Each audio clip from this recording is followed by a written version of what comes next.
Hello guys, आप सबका स्वागत है आपके अपने चैनल आर ट्रेडर में। गाइस, जैसा कि आप लोग सब जानते हो कि हम लोग कुछ एक अच्छे स्टॉक्स निकालते हैं इंट्राडे ट्रेडिंग के लिए। तो गाइस, आज भी हम कुछ एक अच्छे स्टॉक्स निकाल के लाए हैं। देखते हैं कि वो कौन कौन से स्टॉक्स हैं। पहला स्टॉक है गाइस हमारा कोल इंडिया। इस कोल इंडिया जो है मैंने पहले भी दिया था आप लोगों को इंट्राडे ट्रेडिंग के लिए, और इसमें एक अच्छा प्रॉफिट भी दिया था। बट शॉर्ट टर्म ट्रेडिंग में जो मैंने दिया था 314 पे इसे बाय करने के लिए दिया था और 304 रुपये का स्टॉप लॉस दिया था। अनफॉर्चुनेटली 26 तारीख को ये एक स्टॉप लॉस इसने हंट करा हमारा। 26 तारीख को 302 पे ही आया और 302 को टच करने के बाद फिर से मार्केट ऊपर आ गया, यानी कि इसने हमारे सिर्फ एसएल को हंट करा और हंट करने के बाद ऊपर आ गया। चलिए गाइस, ये तो हो गया अपना शॉर्ट टर्म ट्रेडिंग का, जिसमें हमारा एसएल हंट हो गया था। फिर से मैं इंट्राडे ट्रेडिंग के लिए इसे एक स्टॉक को निकाला है मैंने। इसका अगर ब्रेकआउट होता है 317 पे, ये पिछले कई दिन से यहाँ पे इसे ब्रेकआउट करने की कोशिश करेगा। अगर इसने ब्रेकआउट दिया 317 पे तो मैं एक अच्छी एंट्री इसके अंदर बना सकता हूँ। ठीक है जी। और इसका एसएल जो रहेगा वो मेरी यही पिछली वाली सपोर्ट रहेगी। इस पिछली वाली सपोर्ट का मैं एसएल लगाऊंगा। चलिए गाइस, देखते हैं दूसरा स्टॉक हमारा कौन सा अच्छा है। दूसरा स्टॉक है हमारा पावर ग्रिड।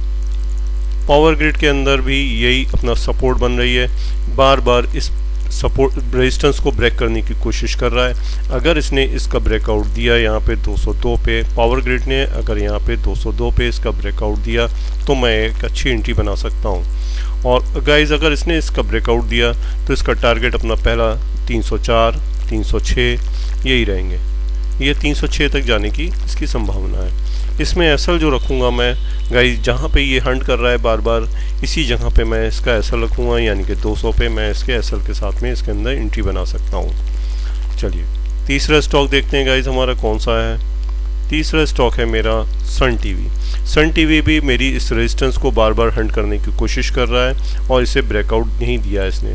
अगर इसने 638 के इस ब्रेकआउट लेवल को मेरे ब्रेक किया तो देन मैं इसके अंदर एक एंट्री बना सकता हूँ। हाँ, यहाँ पे अगर मैंने एंट्री बनाई तो मैं अपना टारगेट यही रखूँगा 646, यानी कि ये वाला टॉप जो है मेरा यहाँ पे टारगेट हो जाएगा। इसका एसएल जो मैं बनाऊंगा वो पिछली यानी कि फर्स्ट लास्ट कैंडल जो भी थी मेरी उसका लास्ट क्लोजिंग पॉइंट जो है मैं अपना एसएल बना लूँगा। इस पॉइंट के लिए मैं एसएल बना के इसमें ट्रेड करूँगा। गाइस, अगर आपको मेरे स्टॉक्स अच्छे लगते हैं तो प्लीज़ लाइक करिएगा, सब्सक्राइब करिएगा। और हम लाइव मार्केट में भी आते हैं, डेली ट्रेड बनाते हैं। तो देखते हैं गाइस, हम लोगों ने यानी कि फ्राइडे को कुछ अच्छी ट्रेड्स बनाई थी निफ्टी के अंदर। निफ्टी के अंदर जो मैंने कल यानी कि फ्राइडे को जो मैंने ट्रेड बनाई थी, इस पहली ट्रेड के अंदर मुझे 6 पॉइंट का प्रॉफिट हुआ था। देन निफ्टी के अंदर मैंने जो सेकंड ट्रेड बनाई इसमें मुझे 13 पॉइंट का प्रॉफिट हुआ। देन इसके अंदर जो मैंने थर्ड ट्रेड बनाई इसके अंदर मुझे 10 पॉइंट का प्रॉफिट लिया मैंने। और अल्टीमेटली फोर्थ ट्रेड जो मैंने बनाई इसमें मैंने 16 पॉइंट का प्रॉफिट लिया था। अब अगर मैं बात करता हूँ टोटल पॉइंट्स मैंने कितने लिए हैं, तो गाइस मैंने निफ्टी के अंदर 45 पॉइंट्स लिए हैं। और अगर मैं सिंगल ट्रेड में भी एंट्री ट्रेड कर रहा हूँ तो 2250 पॉइंट्स मैंने इसके अंदर अचीव करे। चलिए गाइस, अब मैं देखता हूँ कि बैंक निफ्टी के अंदर हम लोगों ने क्या किया था। तो बैंक निफ्टी के अंदर भी हम लोगों ने बहुत अच्छी ट्रेड्स बनाई हैं। एक बार देख लेते हैं कि वो हमने कौन कौन सी ट्रेड्स बनाई थी। तो गाइस, पहली ट्रेड जो मैंने बनाई इसके अंदर उसमें मैंने 88 पॉइंट्स अचीव किए थे। देन जो मैंने सेकंड ट्रेड बनाई इसके अंदर 57 पॉइंट्स मैंने अचीव किए। अनफॉर्चुनेटली जो मैंने थर्ड ट्रेड बनाई थी उसमें 9 पॉइंट ऊपर तो प्राइस गया था एक बार, लेकिन फिर वो मेरे एसएल को काट गया, यानी कि 20 पॉइंट का मैं एसएल लेता हूँ तो उसने उसको हंट कर दिया। लेकिन मैंने फोर्थ ट्रेड बनाई उसमें मुझे 25 पॉइंट्स अचीव करे। एसएल जो यहाँ पे गया था उसको मैंने वापस ले लिया विद ब्रोकेज। और देन फिर लास्ट ट्रेड मैंने बनाई जिसके अंदर मुझे 65 पॉइंट्स का प्रॉफिट हुआ। अब मैं अगर बात करता हूँ टोटल पॉइंट्स जो मैंने अचीव करे थे वो करे 214 पॉइंट्स। अगर मैं सिंगल लॉट में भी ट्रेड कर रहा हूँ तो अगर मुझे प्रॉफिट जो हुआ वो 3210 रुपये का 3210 रुपये का मैंने इसके अंदर प्रॉफिट लिया था। अब अगर हम बात कर लेते हैं निफ्टी के ऊपर। गाइस, निफ्टी का प्रेडिक्शन जो मेरा अपना है वो ये है कि मंडे को मार्केट क्या कर सकता है। तो मंडे को मार्केट के बारे में हम थोड़ा सा देख लेते हैं।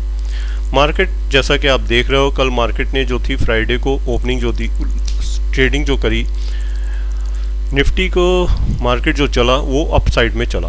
तो मार्केट जो है अगर कल गैप अप ओपनिंग देता है और गैप अप ओपनिंग देने के बाद अगर मेरी इस हर्डल को ब्रेक करता है तो इस हर्डल के ब्रेकआउट के ऊपर मैं एक एंट्री बनाऊंगा और यहाँ से एंट्री बनाने के बाद इसका फर्स्ट टारगेट मैं अपना यही रखूँगा और सेकंड टारगेट जो रखूँगा गाइस वो मैं ये रखूँगा।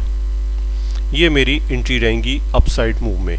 सेकंड ये अल्टीमेटली जो मैं शॉर्ट ट्रेड अगर बनाऊंगा इसके अंदर तो वो ये नहीं है कि मार्केट अगर गैप अप ओपनिंग देगा तो मैं वहीं पे एंट्री बना लूँगा, शॉर्ट अगर घूमेगा मार्केट, नहीं, मैं यहाँ के बाद अगर अपनी एंट्री बनाऊंगा इस एंट्री को मैं बनाने के बाद यहाँ तक का टारगेट लूँगा और जो सेकंड टारगेट जो लूँगा गाइस वो थोड़ा सा नीचे रहेगा मेरा और वो मेरा ये हर्डल रहेगी मेरी जो है ये वाली हर्डल तक का मैं सेकंड टारगेट बनाऊंगा। अब आते हैं कि ये पॉइंट्स हैं कौन कौन से, रेजिस्टेंस एंड सपोर्ट्स कौन सी हैं। अगर आप नोट डाउन कर लो गाइस इनको, बहुत अच्छी रेजिस्टेंस एंड सपोर्ट्स हैं ये। पहली रहेगी मेरी 19,105 पे, सेकंड रहेगी मेरी 19,200 पे और थर्ड रहेगी मेरी 19,405 पे। अब नीचे अगर मैं सपोर्ट की बात करूं, सपोर्ट रहेगा मेरा 19,016 पे, थर्ड सपोर्ट रहेगा मेरा 19,840 पे और फाइनल सपोर्ट है मेरा 18,650 पे। ये मेरी निफ्टी की रेजिस्टेंस एंड सपोर्ट्स आएंगी। बात कर लेता हूँ मैं बैंक निफ्टी के ऊपर। तो बैंक निफ्टी के अंदर भी मुझे ऐसा है कि मार्केट जैसा कि कह रहा है कि मार्केट गैप अप ओपनिंग देगा, बट गैप अप ओपनिंग देने के बाद मेरी अपनी ट्रेड्स नहीं बनेगी जब तक वो मेरी इस हर्डल को ब्रेक नहीं करेगा। हाँ, इस हर्डल को अगर उसने मेरे ब्रेक करा देन मैं एक अच्छी एंट्री बनाऊंगा, यहाँ से पहला टारगेट लूँगा और सेकंड टारगेट इसका लूँगा। इसी तरीके से अगर मार्केट ने नीचे की तरफ दिया रुख और मार्केट ऊपर डाउन ओपनिंग होने के बाद नीचे अगर आता है तो मैं फिर अपनी इस हर्डल का वेट करूँगा। इस हर्डल का वेट करूँगा कि वो प्राइस इसको ब्रेक करे। प्राइस जब इसको ब्रेक करेगा यानी कि मार्केट इसको ब्रेक करेगा तब मैं एंट्री बनाऊंगा। फर्स्ट टारगेट अपना यही रखूँगा और सेकंड टारगेट अपना ये रंग यहाँ तक का रखूँगा। अब गाइस आ जाती हैं कि ये हैं कौन कौन सी रेजिस्टेंस एंड सपोर्ट्स। आप नोट डाउन करना चाहते हो तो नोट डाउन कर सकते हो। ये अपनी रहेगी, पहली रेजिस्टेंस रहेगी 43,666 पे, थर्ड रहेगी 43,340 पे और फोर्थ एंड फाइनल रहेगी अपनी 43,636 पे। देन नीचे की जो सपोर्ट्स रहेंगी गाइस वो रहेगी अपनी 42,594, 42,316 और फाइनल सपोर्ट रहेगी 42,093 भी। तो गाइस अगर आपको मेरा प्रेडिक्शन और स्टॉक्स अच्छे लगे हों तो प्लीज़ मेरे चैनल को सब्सक्राइब कीजिएगा, लाइक करिएगा और ज्वाइन करिए। हम लोगों को लाइव मार्केट में भी हम आते हैं डेली, प्लीज़ ज्वाइन करिएगा। Thank you guys.